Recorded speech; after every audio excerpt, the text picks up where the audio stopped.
தேவன் இந்த பூமிக்கு எதுக்கு வந்தார்? பிள்ளைகளாகும்படி அதிகாரத்தை கொடுப்பதற்கு வந்தார். எதற்காக பிள்ளைகளை ஆகும்படி அதிகாரம் கொடுக்க வந்தார்? பிள்ளைகளை உருவாக்குவதற்கு வந்தார். எதற்காக பிள்ளைகளை தர வேண்டும் என்று விரும்பினார்? இந்த பூமியை ஆளுகை செய்வதற்காக.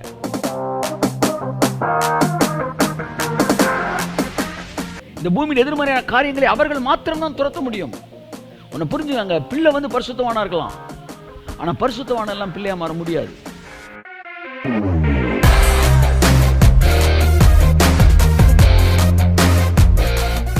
இந்த உலகத்தை மாத்துறது பரிசுத்தவான்களா முடியும்னா, பழைய ஏற்பாட்டில் நூற்றுக்கணக்கான பரிசுத்தவான் இருந்தா சார், உங்க எல்லாரையும் விட பயங்கரமானவங்க. அவங்களால முடியலையே. அவங்களால இந்த உலகத்தை மாற்ற முடிஞ்சிருச்சுன்னா, பிசாசு அழிக்க முடிஞ்சிருச்சுன்னா, பாவத்தை ஜெயிக்க முடிஞ்சிருச்சுன்னா, பாவத்தின் விளைவை மாற்ற முடிஞ்சிருச்சுன்னா, நரகத்துக்கு தப்பு வைக்க முடிஞ்சிருச்சுன்னா, ஏசு ஏன் வராரு? அப்ப பழைய ஏற்பாட்டில் எந்த பரிசுத்தவான்களும் செயின்ஸ் ஆஃப் காடும் செய்ய முடியாததை செய்வதற்கு தான் ஒரு சன் ஆஃப் காட் வந்தாரு. அப்ப அங்கே நீங்க புரிஞ்சுக்கணும், செயின்ஸ் ஆஃப் காடால் செய்ய முடியாது, சன்ஸ் ஆஃப் காடால் செய்ய முடியும். கையை தட்டுவது.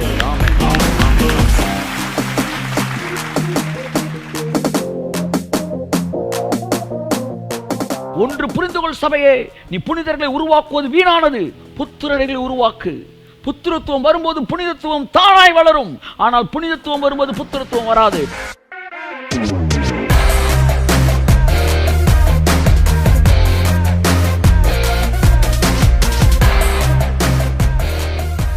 புத்திரத்துவத்தை விட்டுட்டு புனிதத்துவத்தை நோக்கி போயிட்டு இருக்கிறாங்க. ஏன்னா அவன் என்ன நினைக்கிறான்னா, புனிதத்துவம் தான் புத்திரத்துவத்தை விட மேலானது அப்படின்னு நினைக்கிறான். அதான் பவர்ஃபுல்லானது அப்படின்னு நினைக்கிறான். ஆவியானவர் சொன்னாரு, 1000 புனிதர்கள் வந்தாலும் ஒரு புத்திரனுக்கு சமமாகாதரா. கையை தட்டுங்க ஒரு காமை.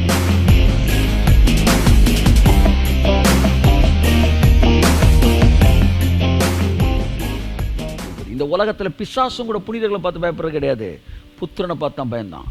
எங்கே பிசாசு தோற்கடிக்கப்பட்டான்? புனிதர்களால் அல்ல, புத்திரனாய். கையை தட்டி கத்தரன்னு சொல்லுமாமே.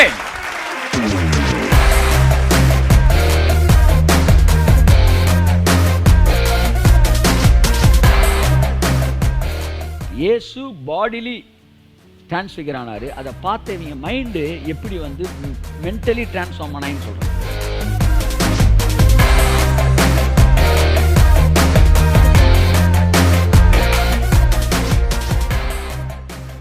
ஒரு புத்திரன் நிக்கிறான், 2 புனிதன் பேசிக்கிட்டு இருக்காங்க. உடனே அவன் பார்த்தவன் 3 பேருக்கு ஆளுக்கு ஒரு கூடாரம் போடுவோம் அப்படின்றான். அவன் என்ன நினைச்சிட்டான்? புனிதனும் புத்திரனும் ஒண்ணு நினைச்சிட்டான். அவன் இப்படி சொன்னான் பாருங்க, வாயை திறந்து. அவங்க வந்திருந்தவங்க கூட இன்னும் 1/2 மணி நேரம் இருந்துட்டு போயிருப்பாங்க. கர்த்தர் சொன்னா, ஐயோ 3 பேருக்கு ஒரே கூடாரம், அது எப்படா புனிதனையும் புத்திரனை ஒன்னாக்குவ? அவன் 1000 தான் இருந்தாலும் புனிதன் தான்டா, நடுவில் நிக்கிறதாண்டா என் புத்திரன் அப்படின்னு கையை தட்டு. கர்த்தர்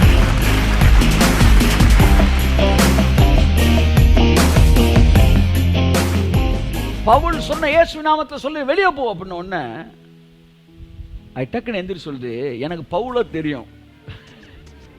சரியா? நீ சொன்னிய இயேசு, அவரையும் தெரியும். இயேசுவை தெரியும், அவருடைய பிள்ளையாகிய பவுலையும் தெரியும். இயேசு சிலுவையின் தலையை நசுக்கினாரு, அதை மீறி நான் நின்றுகிட்டு இருக்கிறேன்னா அந்த உரிமையை கேட்கிறேன், என் பிள்ளை வந்திருக்காங்க. 2 பேரையும் தெரியும். ஆமா, நீ யாருறான்?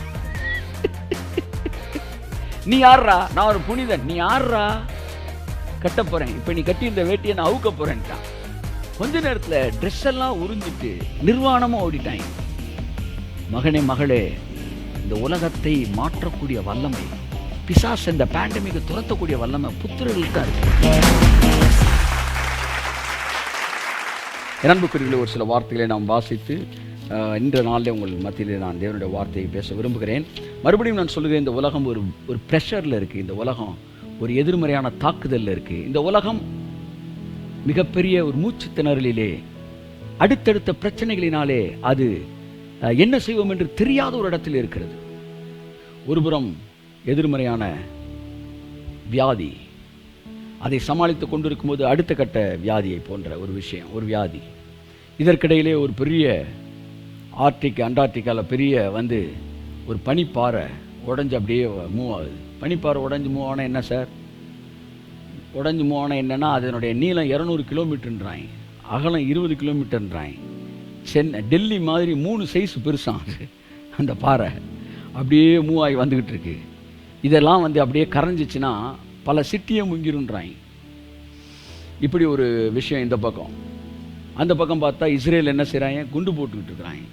இவங்க அங்கே இருக்கிறாங்க. நான் யோசித்தேன், ஆண்டவரே நாங்களாச்சும் நினச்சா உயிரை காப்பாற்றுறதுக்கு வீட்டுக்குள்ளே இருந்துட்டோம்னா உயிரை காப்பாற்றிடலாம். அவன் வீட்டுக்குள்ளே இருந்தாலும் காப்பாற்ற முடியாது. ஏன்னா எந்த நேரம் குண்டு விடுவோம்னே தெரியாது. பாருங்க, நம்மளோட மோசமாக இருக்கான். நம்ம கூட வந்து நினச்சா உயிர் வாழலாம். இந்த வியாதி வேணும்னு நினச்சா போய் எங்கேயாச்சும் வந்து மீன் மார்க்கெட்டில் கட்டி உருண்டு ஒரு சாகணும்னு நினச்சா அப்படி செத்துக்கலாம். இல்லை உயிர் வாழணும்னு நினச்சா வீட்டில் இருந்துக்கலாம். ஆனால் இஸ்ரேலில் அவன் உயிர் அவன் கையிலே இல்லை. ஏதோ little bit better place from when compare with them. So இப்படிலாம் இருக்கும்போது இதெல்லாம் தேவனுடைய திட்டமானா இல்லவே இல்லை. அதை நீங்கள் புரிஞ்சுக்கணும். ஆனால் தேவன் தீர்க்கதரிசனம் சொன்னார். ஆமாம், தேவன் தான் தீர்க்கதரிசனம் சொன்னார். யார் இல்லைன்னது? ஏரோது பிள்ளையை கொலை செய்ய தேடுவான், தேவன் தானே சொன்னார். ஆமாம், தீர்க்கதரிசனம் தானே. ஆமாம், அப்போ ஏரோது அவர் தான் அனுப்பிச்சாரோ? அது எப்படி சார்? ஏரோது கொல்லுவான்னு தான் சொன்னார் சார், ஆனால் அவர் அனுப்பலை சார். தெரியுதுல, அப்படி தான் கடைசி நாட்கள் இதெல்லாம் நடக்கும் தான் சொன்னார். இதெல்லாம் நான் அனுப்புவேன்னு சொல்லலை. கையை தட்டி கர்த்தருக்கு நன்றி சொல்லுவோம். ஆமே நாமே. நீ அனுப்புவேன் வந்து நடக்கும் அவர் சொன்னதை நீ அனுப்புவேன் எப்படி நினச்சிருக்கலாம்? சரி, அவர் சொன்னார்ல, சொன்னது நடக்கும்ல. சரி, அவரே அனுப்பலன்னு வச்சுக்குவோம், பிசாசுனே வச்சுக்குவோம். ஆனால் சொன்னது நடந்தானே ஆகணும். நடந்தா ஆகணும்னு கிடையாது. அங்கனுக்குள்ள குழி இருக்குப்பா அப்படின்னா என்ன அர்த்தம்? விலகி போப்பான்னு அர்த்தம். ஏரோது பிள்ளையை கொலை செய்ய தேடுவான் அப்படின்னா என்ன அர்த்தம்? என்ன அர்த்தம்? நீ தப்பித்து எகிப்துக்கு ஓடிப்போன்னு அர்த்தம். ஸோ தேவன் எதிர்மறையான தீர்க்கதரிசனம் சொன்னா அதை மாற்ற முடியும்னு அர்த்தம். கரங்களை தட்டி கர்த்தர் கண்டி சொல்லுவோம். இந்த நினிவே வந்து 40 நாள்ல அழிக்கப்பட்டு போகும் என்று சொன்னபோது அதை அழிப்பதற்காக தேவன் சொல்லவில்லை. ஜனங்கள் எல்லோரும் சேர்ந்த தீர்க்கதரிசனத்தை மாற்றுவதற்காக சொன்னார். சொன்னது பிதாதானா? சொன்னது பிதாதான். மாற்றினது யார்? பிதாதானா? மாற்றுறதும் பிதாதான். கையை தட்டு. நினிவே நகரத்தில் சொன்ன தீர்க்கதரிசனம் மாறும் என்ற உலகத்தின் அழிவை குறித்து தேவன் சொன்ன தீர்க்கதரிசனம் மாறும் என்று நான் சொல்லுகிறேன். நீங்க சொல்றீங்களா? நான் மட்டும் சொல்லல, இயேசுவும் அதான் சொன்னார். எல்லாத்தையும் சொல்லிட்டு கடைசியா சொன்னாரு, தெரிந்து கொள்ளப்பட்டவர்கள் நிமித்தம் இந்த நாட்கள் குறைக்கப்படும். It will change. There we can make an alteration in this. எல்லா ஒர்க்லையும் நம்ம ஆல்ட்ரேஷன் பண்ண முடியும். என் அன்புக்குரியவர்களே, so chosen people can change the atmosphere.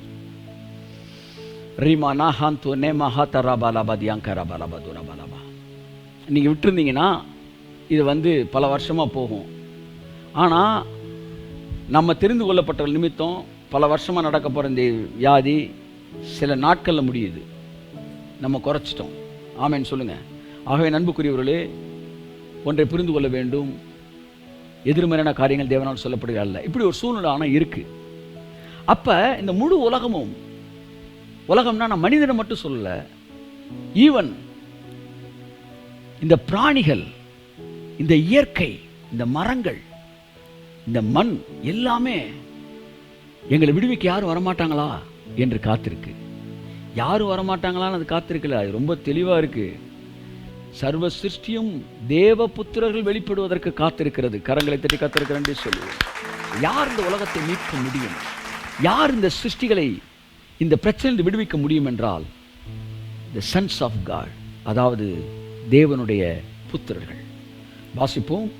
ரோமர் 8ஆம் அதிகாரம் 19ஆம் வசனம் வாசிப்போம். நான் வாசிக்கிறேன். 8ஆம் அதிகாரம் 19ஆம் வசனம். மேலும் தேவனுடைய புத்திரர்கள் வெளிப்படுவதற்கு சிருஷ்டியானது மிகுந்த ஆவலோடு காத்து கொண்டிருக்கிறது. ஆகவே எல்லா உயிரினங்களும் தேவனுடைய புத்திரர் வெளிப்படுவதற்கு காத்திருக்குதான். ஏன்னா அந்த புத்திரர்கள் தான் இந்த அழிவுக்குரிய அடிமைத்தனத்திலிருந்து தங்களை விடுவிப்பார்கள் என்று வேதம் சொல்லுகிறது.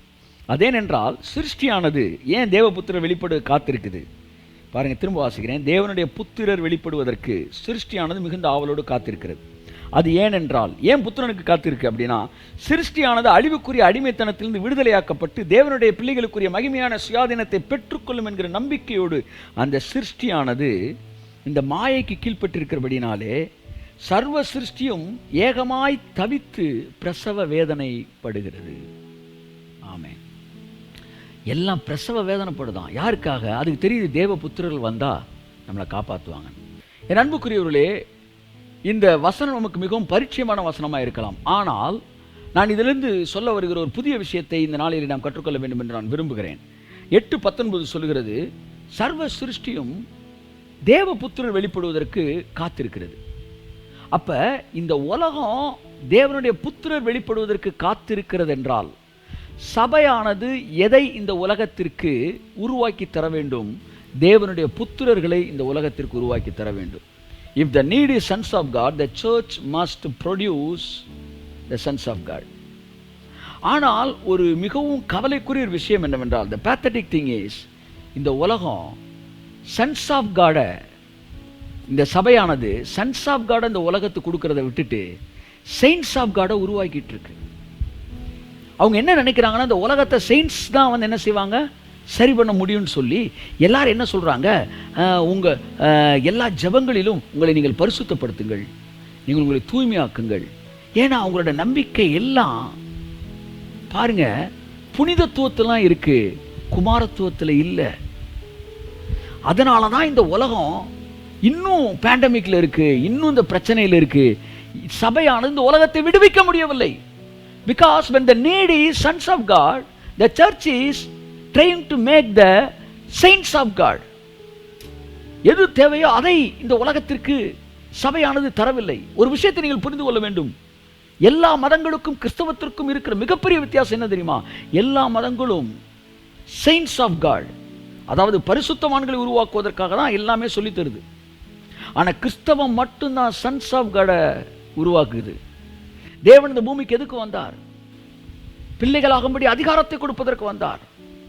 எதற்காக பிள்ளைகளை ஆகும்படி அதிகாரம் கொடுக்க வந்தார்? பிள்ளைகளை உருவாக்குவதற்கு வந்தார். எதற்காக பிள்ளைகளை தர வேண்டும் என்று விரும்பினார்? இந்த பூமியை ஆளுகை செய்வதற்காக.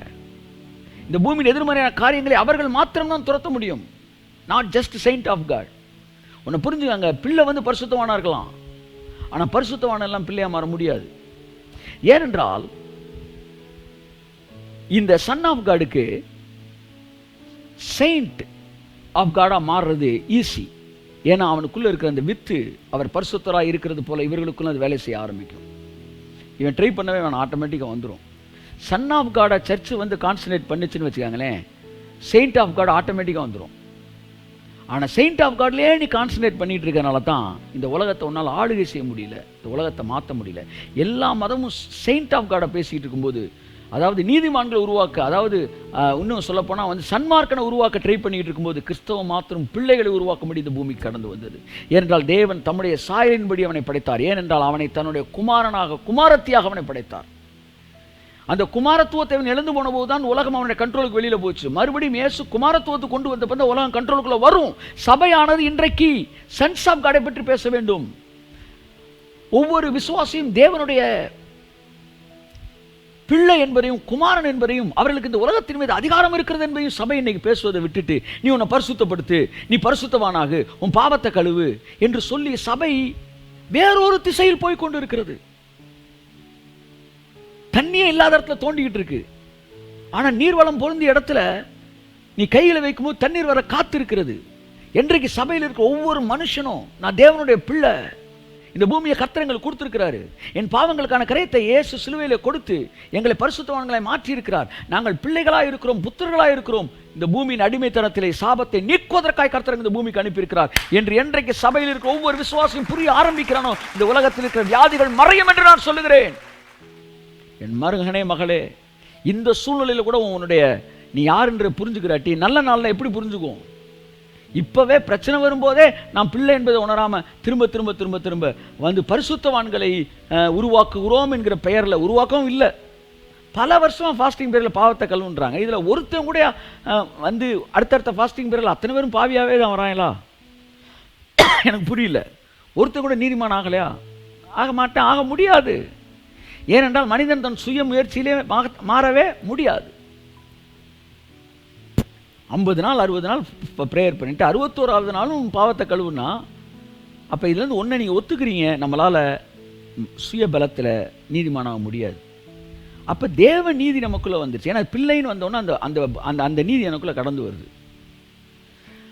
அவருடைய காரியங்கள் எனக்குள் வெளிப்பட ஆரம்பிக்கிறது. That is totally different. அது transformation. Ruling is totally different. அது பிள்ளை என்கிற அதிகாரத்தில் வருவது. அங்கே பரிசுத்தத்துக்குலாம் ஒரு வேலையும் கிடையாது. மறுரூபத்தில் பரிசுத்தத்துக்கான வேலை இருக்குது. உலகத்தை ஆள்றதில் பிள்ளைன்ற இடம் மட்டும்தான் வேலை செய்யும். கையை தட்டுங்க ஒருத்தர். ஆமென்.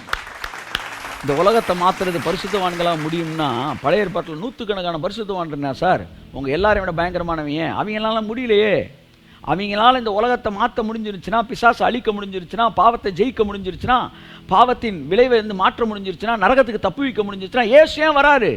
அப்போ பழைய ஏற்பாட்டில் எந்த பரிசுத்தவான்களும் செயின்ட்ஸ் ஆஃப் காடும் செய்ய முடியாததை செய்வதற்கு தான் ஒரு சன் ஆஃப் காட் வந்தார். அப்போ அங்கேயே நீங்கள் புரிஞ்சுக்கணும், செயின்ட்ஸ் ஆஃப் காடால் செய்ய முடியாது, சன்ஸ் ஆஃப் காடால் தான் செய்ய முடியும். கையை தட்டு வருதவருக்கு ஆமென் ஆமென் ஆமென் ஆமென். ஆகவே நண்புக்குரியவர்களே, இந்த உலகம் எதை தேடிக்கொண்டிருக்கிறது? இந்த உலகம், இந்த இந்த அடிமைத்தனத்தில் இருக்க உலகம் தேவ புத்திரர்கள் வெளிப்படுவாரியா அப்படின்னு காத்துக்கிட்டு இருக்கு. எத்தனையோ பேர் அந்த புத்திரத்துவத்தை புரிஞ்சுக்கிட்டு எந்திரிச்சு இன்னைக்கு பேசிக்கிட்டு இருக்கிறாங்க. பெரிய மாற்றங்கள் நடந்துக்கிட்டு இருக்கு. ஆனால் சபை என்ன செய்யுது? புத்திரர்களை உருவாக்காம சுத்தர்களை உருவாக்குறதுக்கு பிளான் பண்ணிக்கிட்டு இருக்கு.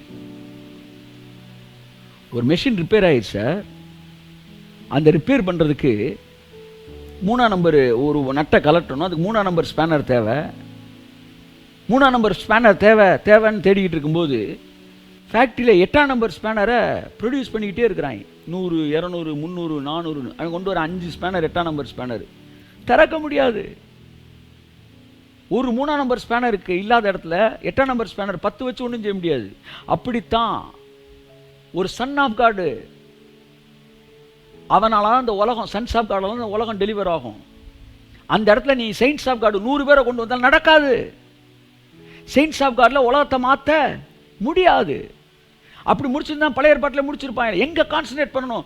சன்ஷிப், புத்திர சுவீகாரத்திலே ஜனங்களை அதற்கு நேராய் திருப்பக்கூடிய கடமை இருக்கிறது என கண்பான தேவனுடைய ஊழியர்களே. இன்றைக்கு சபை தலைவர்கள் எங்க நடத்துறாங்களோ அங்கதானே சபை நடக்கும். சபை தலைவர்கள் இன்றைக்கு எதை நோக்கி நடத்த வேண்டும்?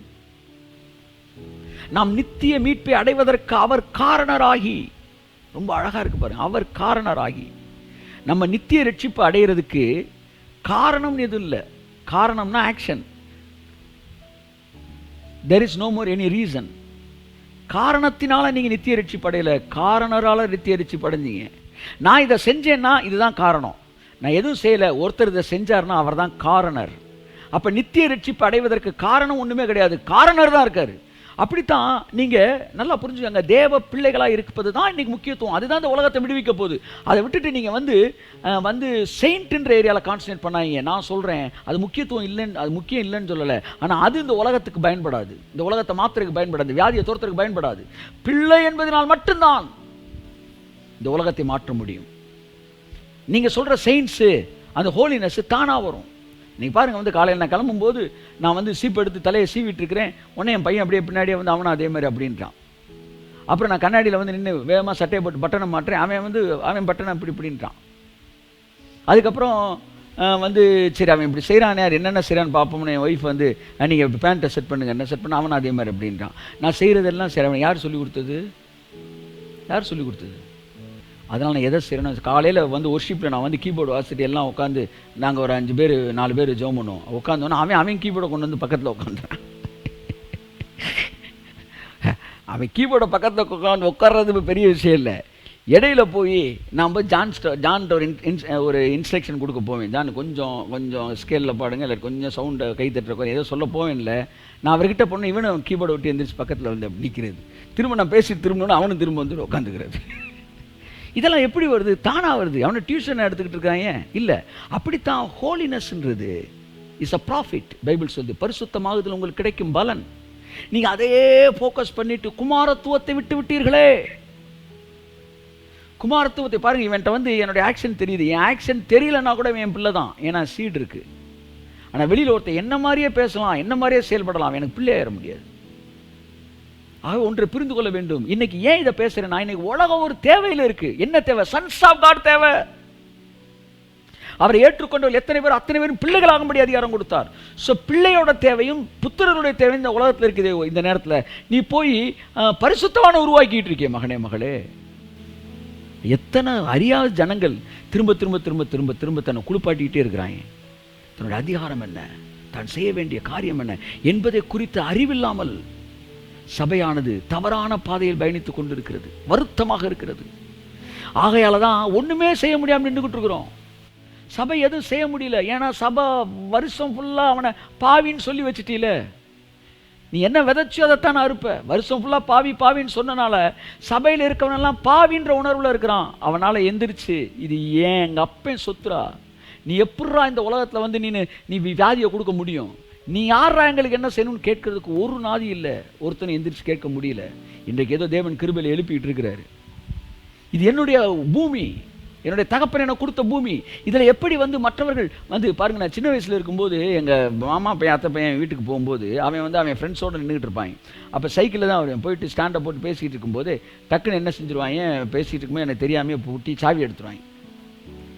சாவி எடுத்த உடனே நான் பேசி முடிச்சுட்டு கிளம்புவேன். அப்போ சின்ன பையன் 8th 9th 10th படிச்சுக்கிட்டு போய் நினைக்கிறேன். கிளம்புற நேரத்தில் வந்து சாவி என்ன செய்ய மாட்டாங்க, சாவி எங்கன்னு தேடுவேன்ல, ஏய் சாவியை கொடுப்பா அப்படின்னு தெரியும் என்ன எடுத்திருக்கான்னு. உன்னை ஏன்ட்ட இல்லைப்பா அவன்கிட்ட கேளுன்னு, அவன்கிட்ட குடியானு, அவன் ஏன்ட்ட இல்லை அவன்கிட்ட தான் தெரியணும். இப்படியே 4 பேர் என்னை சுற்ற விடுவாங்க. கடைசியே சாவி தாயா நான் போகணுமே அப்படின்னா, அப்படியா அப்போ இந்த சைக்கிள் ஒரு 3 ரவுண்டு அடி உனக்கு தந்துடுறோம் அப்படின்வாங்க. சைக்கிளில் 3 ரவுண்டு அடிக்கணும், சைக்கிளை வச்சு நான் சுற்றணும். அதுக்கப்புறம் தான் நினச்சேன் அந்த கடை வரைக்கும் போய்ட்டு வா அப்படின்வாங்க. அடுத்த என்ன சாய் அந்த பொண்ணுகிட்ட போய் தண்ணி வருதான்னு கேட்டு வா, அவங்க சொல்கிறதெல்லாம் நம்மளை செய்ய விடுறது.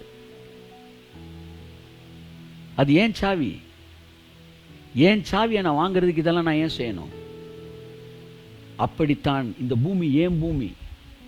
இதில் வியாதி வராமல் இருக்கிறதுக்கு நான் என்ன பண்ணணும், என்ன இன்ஸ்ட்ரக்ஷனை ஃபாலோ பண்ணணும், எப்படி பண்ணணும்? நீ யாரா எனக்கு இன்ஸ்ட்ரக்ஷன் கொடுக்க? பிசாசை பார்த்து சொல்கிறேன்.